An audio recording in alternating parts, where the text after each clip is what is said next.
sais à quel point le métier d'infirmier est extrêmement difficile à évaluer concernant son périmètre d'action, la diversité de ses manifestations.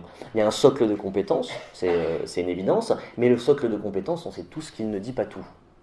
Et d'ailleurs, on fait souvent la distinction en sociologie entre ce qu'on appelle le travail réel et le travail prescrit. Le travail prescrit, c'est celui qui est dans le socle de compétences, justement, sur votre fiche de poste, en quelque sorte, et puis il y a le travail réel, ce que vous faites réellement. Laurent me disait, lors d'une communication téléphonique, il me disait, il y a un type qui s'est amusé à essayer de répertorier tout ce que fait un infirmier dans une journée. D'essayer de voir un peu comment s'organise sa journée, et on finit avec apparemment un truc qui fait 400 pages. Donc, et ça c'est important, pourquoi? Je vous ai mis un mot sur le slide, je ne sais pas si vous le voyez tout en bas. Mais en fait, ce mot me fait beaucoup penser aux infirmiers.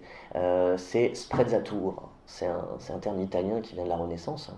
À la Renaissance, il y a un auteur qui s'appelle Balthazar Castiglione qui se posait la question comment on fait pour être un bon courtisan du roi. Et c'était tout un art d'être courtisan, parce qu'il ne s'agissait pas juste de faire de la lèche. Si vous faisiez de la lèche, vous étiez exclu immédiatement de la cour, parce qu'il ne fallait pas être grossier, il ne fallait pas être visible, etc., etc. Et il avait développé un mot, alors si je vous l'ai mis en italien, c'est pas par pur snobisme, c'est juste parce qu'il est difficilement traductible, en fait, en français. Mais qu'est-ce que c'est le sprezzature? C'est l'idée que, si je résume, on va dire, c'est être capable de faire quelque chose qui demande beaucoup d'art, pour le coup, mais avoir suffisamment de talent pour que cet art ne se voit pas. Quand je vois Zidane, enfin quand je voyais, c'est l'époque où je regardais encore le foot, quand je vois Zidane faire quelque chose sur le terrain, j'ai tellement l'impression que c'est simple, j'ai tellement l'impression que c'est facile. Il maîtrise tellement son art qu'on ne voit plus cet art.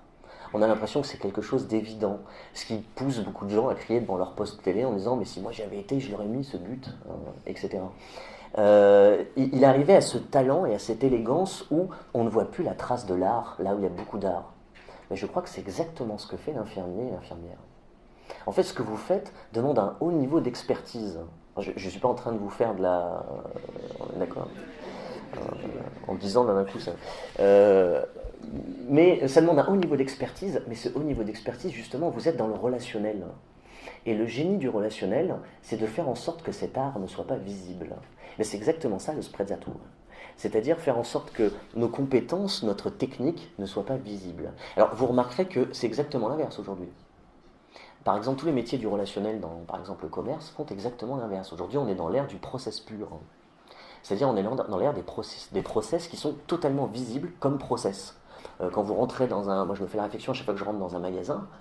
Si vous rentrez dans un magasin de vêtements, vous allez entendre bienvenue chez, etc. Il y a quelqu'un qui va vous servir un process accueil. Ils sont obligés de le faire, c'est pas de leur faute, les employés, on leur demande de faire ça. Ils ont une phrase qu'ils doivent apprendre par cœur, ils n'ont pas le droit de prendre de liberté dans la manière dont ils saluent le client. Et ça se voit. On est dans l'ère du commerce, du relationnel, où on voit les process. C'est un peu obscène, d'ailleurs, parce qu'on a vraiment l'impression d'avoir des robots en face de nous qui récitent leurs process. Mais vous, c'est exactement l'inverse, pour le coup. Vous, les process sont intériorisés, et au point qu'ils disparaissent, tout simplement. Et du coup, le problème, c'est que ça rend très difficile d'évaluer votre domaine d'expertise. Parce que justement, votre domaine d'expertise, il est en quelque sorte tellement intériorisé que définir exactement quel est votre rôle propre devient d'autant plus compliqué. Alors, évidemment, on sait que par exemple, un des éléments qui va être fondamental, c'est le raisonnement clinique. Le raisonnement clinique est censé aboutir donc au fameux jugement clinique. Et ce raisonnement clinique, il est amené dans son sillage des outils relatifs au rôle propre, comme par exemple le diagnostic infirmier, la transmission ciblée, et voire même l'examen clinique. Des outils qui, justement, en raison des contraintes organisationnelles, en tout cas, c'est ce que j'ai l'impression de me voir répéter quand j'interroge les gens autour de moi ou dans le monde soignant ou quand je lis la littérature autour du monde soignant, on m'explique qu'en fait ces outils ont beaucoup de mal à exister dans l'organisation. Et pour des raisons assez simples en fait, c'est que j'entends à peu près toujours la même chose, pas le temps. Pas le temps de faire le diagnostic infirmier comme on le voudrait, pas le temps de faire la transmission ciblée comme on le voudrait, etc., etc. Et alors, quant à l'examen clinique, qui relève pourtant de la compétence 1 dans l'arrêté du 31 juillet 2009, apparemment, l'examen clinique a encore plus de mal à s'installer. Notamment parce qu'aussi dans certains services, il y a des jeux de rivalité sociologique entre l'infirmier et le médecin qui sont évidents. Et pourtant, on sait qu'il est pertinent, l'examen clinique. Hein. On sait qu'il est pertinent pour la surveillance des soins, et surtout même pour votre responsabilité, puisque vous êtes engagé, même dans le rôle prescrit, hein, vous êtes engagé en termes de responsabilité auprès du patient. Alors ces outils, ils sont précieux pour la profession, ils sont précieux, je crois, aussi pour le cadre de soins, ça je vais y revenir. Quand on fait une méta-analyse de ces outils, bon, on voit clairement en fait ces outils ce qu'ils veulent éviter. Alors moi j'ai regardé ça du haut de ma fenêtre, évidemment, n'étant pas infirmier, n'étant pas pris dans la pratique, n'étant pas encore dans le Sprezzatura, et pour le coup, mais quand j'ai regardé ces outils, je me suis rendu compte qu'au bout du compte, ils veulent tous éviter certains obstacles pratiques. Qu'on peut dire simplement, par exemple, ce qu'on veut éviter, pour commencer, eh bien, ça va être un soignant qui aurait absolument aucun regard clinique, qui se contenterait en quelque sorte de réaliser ses tâches avec très peu de réflexion, qui se contenterait voire même du... Je croyais que c'était l'enceinte qui... Il n'y avait pas de souci. Donc, je suis perdu. Voilà, bon, on veut faire un soignant sans, voilà, on veut éviter un soignant sans regard clinique, et on voit bien que le diagnostic infirmier, l'examen clinique, en fait, sont des exercices du regard. Sont des exercices du regard qui visent en fait à apprendre à relever ce qui est saillant, ce qui est signifiant, à développer en fait une compétence qu'on pourrait appeler sémiologique, hein, de lecture de signes, experte et en fait véritablement subtile. En fait, on vous met véritablement dans la posture d'enquêter, en quelque sorte de relever les signes et de leur donner une forme d'unité, de leur donner un pattern. On veut également éviter un soignant qui soit totalement passif, hein, qui fait mécaniquement ses tâches, voire même, et ça c'est peut-être un souci, et alors là ça a l'air même vraiment d'être un gros souci quand je parle un petit peu avec les formateurs ou avec les infirmiers déjà en poste, éviter aussi que les élèves infirmiers se contentent de mimer les soins sans en quelque sorte accéder à la pertinence du soin et à son aspect véritablement relationnel. Et j'écoutais des mots très durs, pour le coup, hein, de la part de certains soignants à l'égard de la nouvelle génération qui arrive dans l'hôpital.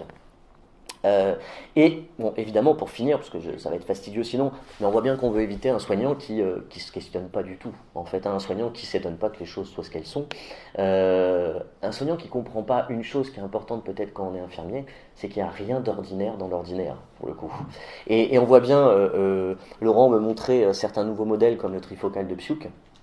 On voit bien que le but, c'est même d'orienter le soignant à ne pas juste envisager les problèmes de santé réels du patient, mais envisager également les problèmes de santé potentiels. Alors, bien entendu, on peut dire la chose suivante, c'est qu'on n'a pas attendu la formalisation du raisonnement clinique pour avoir, enfin la formalisation du raisonnement clinique en caractéristique, pour avoir véritablement des gens, des infirmiers qui réfléchissent, qui pensent, et ainsi de suite. On n'a pas attendu ça, mais il y a un avantage, et là j'aimerais attirer votre attention sur une... Alors, le souci étant qu'elle n'écrit qu'en anglais, elle est australienne, mais Christine Taylor a beaucoup réfléchi au diagnostic infirmier. Je trouve ça très très intéressant, alors encore une fois c'est de ma cour, mais elle fait une distinction qui est intéressante pour montrer l'intérêt du diagnostic infirmier. Elle fait la distinction entre la réflexion dans l'action et la réflexion sur l'action. Elle dit, être infirmier, quand on est infirmier ou infirmière, il y a véritablement une réflexion dans l'action. La réflexion dans l'action, c'est quoi ? C'est la capacité à lire le patient. C'est la capacité à saisir comment il répond aux soins. C'est la capacité même à ajuster son intervention à partir de l'évolution de l'état du patient. En fait, c'est une réflexion qui est souvent tacite. C'est-à-dire qu'on ne réfléchit pas nécessairement à ce qui nous pousse à agir dans ces moments-là, au socle de connaissances, il est assez implicite. Et d'un autre côté, elle dit il y a la réflexion sur l'action. Et la réflexion sur l'action, c'est un retour, justement, qu'on peut faire sur nos mécanismes de pensée, sur la manière de fonctionner qu'on peut tous avoir et qui, des fois, peut aussi poser problème. Parce que c'est évidemment très intéressant d'expliciter notre façon de réfléchir. Parce qu'en fait, on a tous des manières de réfléchir qui sont prises dans des circuits, qui sont assez fixes et qu'on a besoin de temps en temps, alors j'ai employé un terme très à la mode, mais qu'on a besoin de hacker véritablement. Il faut apprendre, et ça demande de prendre un peu de distance avec sa propre pensée. Hein, et c'est exactement ça, ce qu'on appelle le travail réflexif. Hein. C'est être capable de prendre un peu de distance avec sa pensée justement pour la penser. Bon, le problème avec l'ensemble des outils qui sont proposés, c'est que on n'a pas tout le temps de les faire exister à la hauteur de leur ambition. alors que même ils peuvent être effectifs. Et le souci étant qu'en plus, les outils du diagnostic, notamment le diagnostic infirmier, l'examen clinique, etc., ne peuvent exister que justement dans une forme de répétition. Il faut les travailler sur le terrain, il faut faire des comparaisons, il faut les mobiliser très régulièrement. Si on ne fait pas ce travail, bien, ça reste un peu lettre morte, notamment pour développer ce qu'on appelle, et ce que Christine Taylor appelle le recognition pattern, c'est-à-dire la capacité d'un infirmier à avoir une intuition assez rapide de ce que peut être le problème du patient. Mais l'intuition, c'est pas une faculté mystique, j'ai déjà eu l'occasion de le dire il y a une année, je crois, à l'IAE. On pense souvent à l'intuition comme quelque chose d'assez mystique, mais en fait, l'intuition, c'est ni plus ni moins de l'expérience compressée. Et cette expérience, évidemment, plus on en a de l'expérience, plus on a l'occasion de faire en sorte d'avoir une expérience de qualité, plus on développe une intuition de qualité, pour le coup. Mais ça demande qu'on laisse exister ces outils dans les services.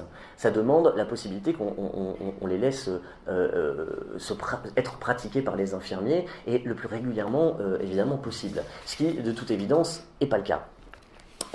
Donc, ça c'est mon premier point. Mais moi, je voudrais en venir un peu plus à, en quelque sorte, mon arrière-boutique habituelle. C'est-à-dire, quand on se place du point de vue du manager, quel peut être l'intérêt de, justement, mettre l'accent sur le rôle propre. Et là, je crois qu'il y a vraiment quelque chose d'important. Pourquoi ? Parce que les outils infirmiers, ils développent l'intelligence du métier, pour le coup.